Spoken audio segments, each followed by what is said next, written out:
Од вкупно 600.000 домаќинства во земјава оние што ќе сакаат од стартот на идната година да купуваат струја на слободниот пазар, договорите со снабдувачите ќе мора да ги склучат најдоцна до крајот на ноември, доколку преферираат пак да останат каде што се и сега на регулираниот пазар нема да имаат потреба од склучување договори.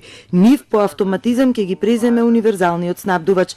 Во моментов 8 фирми кои имаат лиценца се активни снабдувачи, најмногу во регионот, и тие ќе се борат да ја добијат довербата на потрошувачите, а регулаторите ќе им остават слобода за нив да обезбедат повеќе бенефиции во делот на плаќањето. Верувам дека снабдувачите ќе бидат доволно инвентивни да дадат соодветни понуди за сите домаќинства со цел да ги привлечат да отидат на слободниот пазар со електрична енергија, имајќи во предвид дека реално цената на регулираниот пазар во овој момент е пониска отколку што би била цената на слободниот пазар на електрична енергија за домаќинствата. Ја би бил задоволен во првата година да имаме помеѓу 500 и 1000 домаќинства кои што би излегле на слободниот пазар на електрична енергија. Кога од 1 јануари ќе имаме 100% либерализација, РК најавува поголеми права за потрошувачите.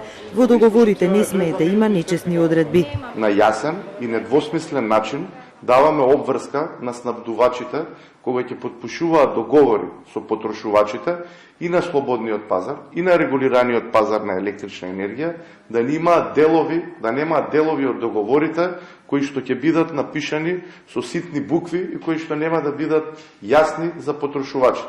Ранливите категории на потрошувачи кои што треба да бидат определени пред се и од Министерството за труд и социјална политика, на овие ранливи категории на потрошувачи да не може да им се исклучи електричната енергија во зимскиот период. За новите приклучоци пак оние што градат нови куќи и треба да влезат во енергетскиот систем, има шанси сегашната сума од 500 евра за неколку месеци да се намали за најмалку 10%.